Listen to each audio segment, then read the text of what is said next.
আসসালামু আলাইকুম সবাইকে, কেমন আছেন সবাই? আলহামদুলিল্লাহ আমরা ভালো আছি। নতুন আরেকটি ভিডিও নিয়ে চলে এলাম। আশা করছি আপনাদের কাছে ভালো লাগবে। আর ভালো লেগে থাকলে লাইক, কমেন্ট, শেয়ার করে আমার সাথেই থাকবেন। আজকের ভিডিওটা শুরু করছি দুপুর থেকে, মানে রান্নাবান্না থেকে শুরু করলাম। আর আজকের রান্নাবান্নাটা মানে তেমন করে আমি শেয়ার করতে পারিনি, মনটা ভীষণই খারাপ।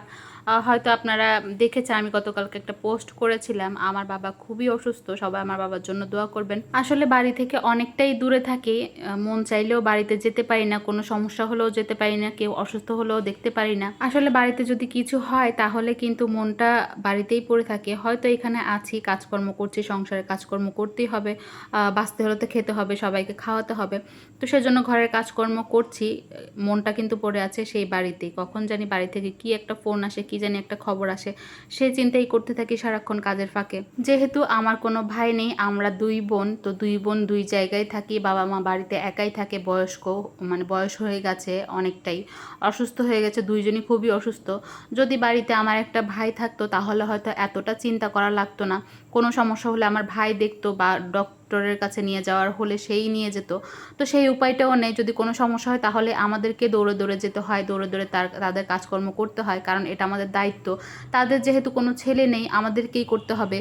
আমার মনে হয় একটা পরিবারের ছেলে মেয়ে দুজনেরই খুবই দরকার, দুজনের গুরুত্বটাই খুব বেশি। একটা ছেলে যা করতে পারে একটা মেয়ে কখনোই তা করতে পারে না, কারণ মেয়েদের বিয়ে হয়ে যায়, তাদের সংসার আছে, তারা সংসার নিয়ে ব্যস্ত থাকে। কিন্তু ছেলে যদি থাকতো তাহলে তো তার বাবা মাকে দেখতো, বাবা মার কোনো সমস্যা হলে দৌড়ে যেত, যেটা আমরা এখন পারছি না মেয়ে হয়ে, কারণ আমাদের বিয়ে হয়ে গেছে, আমাদের সংসার আছে, সংসারটাকে গুছিয়ে কাজকর্ম করে তারপর যেতে হচ্ছে। আর আমি যেহেতু এই মাসে বাসাটা ছাড়ছি, আমার যাওয়াটা তো একেবারেই সম্ভব হচ্ছে না, কারণ আর কয়েকটা দিনই বাকি। এই কয়েকদিনের মধ্যে আমরা এই বাসা ছেড়ে নতুন বাসায় উঠবো। আর যেহেতু এই বাসাটা ভাড়া হয়ে গেছে, আমরা না গেলে নতুন ভাড়াটিও উঠতে পারবে না, এটাও একটা সমস্যা। তো আমি নতুন বাসায় গিয়ে সব কিছু হয়তো গোছগাছ করতে পারবো না, ওইভাবে রেখে আগে আমার বাড়িতে যেতে হবে, আমার বাবা মাকে দেখতে হবে।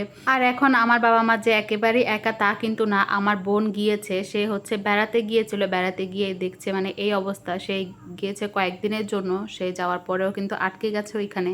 বাবা মাকে তো আর এই অবস্থায় একা ফেলে আসতে পারছে না, তাই সে ওইখানেই আছে। আর এখানে তো তার সংসারও আছে, তার সংসারের কাজকর্ম আছে, তো ওইগুলোর জন্য একটু চিন্তাই আছে। তো যাই হোক, আজকে তো আমি আমার কথা বলতে বলতে কি করলাম না করলাম কিছুই বলতে পারিনি, দেখাতে পারিনি। আপনারা তো দেখেই নিয়েছেন, দেখে বুঝতে পেরেছেন আমি কি কি রান্না করেছি আর কি করেছি। আর এখানে লতি ছিলতে বসেছিলাম স্টিলের মানে তারের জালি দিয়ে, কোনোভাবে আমি ওটা দিয়ে করতে পারছি না। আমি কিন্তু ছুরি দিয়ে করতে অভ্যস্ত, ওইটা দিয়ে আমার মানে ভালো লাগছিল না। অনেকেই দেখি তারের জালি দিয়ে করে, মানে ছিলে ফেলে, খুব সুন্দরভাবে উঠে যায়, কিন্তু আমি পারছিলাম না। তো আজকের ভিডিওটা এখানেই শেষ করছি। এতক্ষণ যারা আমার ভিডিওটা দেখেছেন সবাইকে অসংখ্য অসংখ্য ধন্যবাদ। সবাই লাইক দিয়ে পাশে থাকবেন। আজকের মতো আল্লাহ হাফেজ।